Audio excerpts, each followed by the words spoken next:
When Captain James Potter first laid his eyes upon the Penns Valley region while scouting it out in 1764, he probably felt much of the awe-inspiring beauty that we do if we slow down enough to take in the views of the Penns and Brush valleys.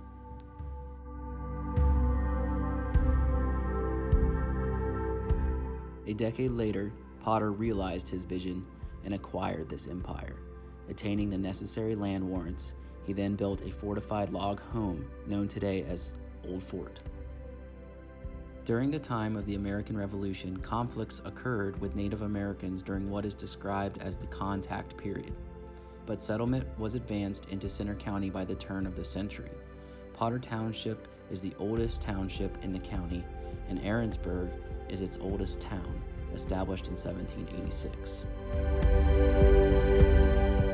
Other land speculators, like the once mayor of Philadelphia, Samuel Miles, owned land in Brush Valley, now Miles Township, as early as 1772. He would help establish Center Furnace, the first in the county, and own over 7,000 acres of land by the time he founded Milesburg in 1793. By the mid-1800s, the folks who settled these valleys, including German populations, were reaping its harvest. Like the pristine creeks, the farms found their places in between the mountain ridges. And where you have grain and feed, you're likely to find mills. It's all grist for the mills, as they say, especially in places like Center Mills, Potter's Mills, and Millheim. After all, Millheim translates to home of the mills, and those saw and grist mills grew into a thriving town and commercial hub for Penns Valley. Agriculture is the bread and butter of these valleys, and local granges or farmers associations began to form to preserve their ways of life. Then in 1874, the first picnic was held for local granges near Center Hall. The picnic was a great way to socialize and also to educate people on the advancements of agriculture.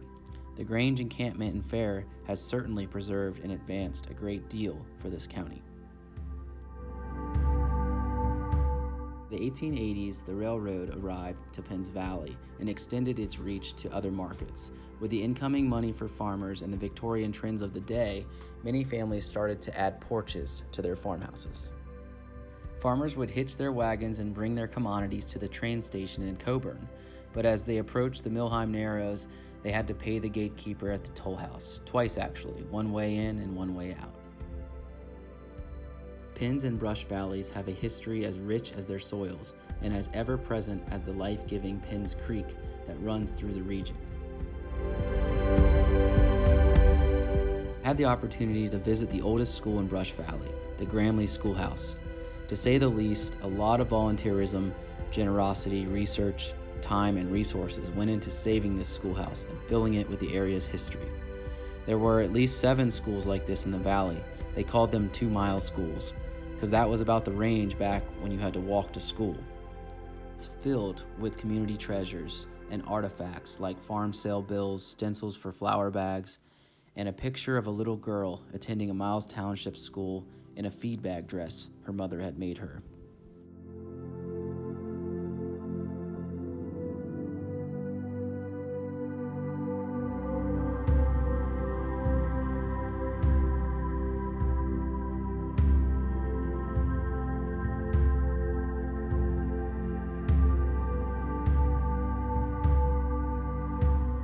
It's an archive of photos and books and even Civil War diaries of young men who went off to fight in Company A for the 148th Pennsylvania Volunteers.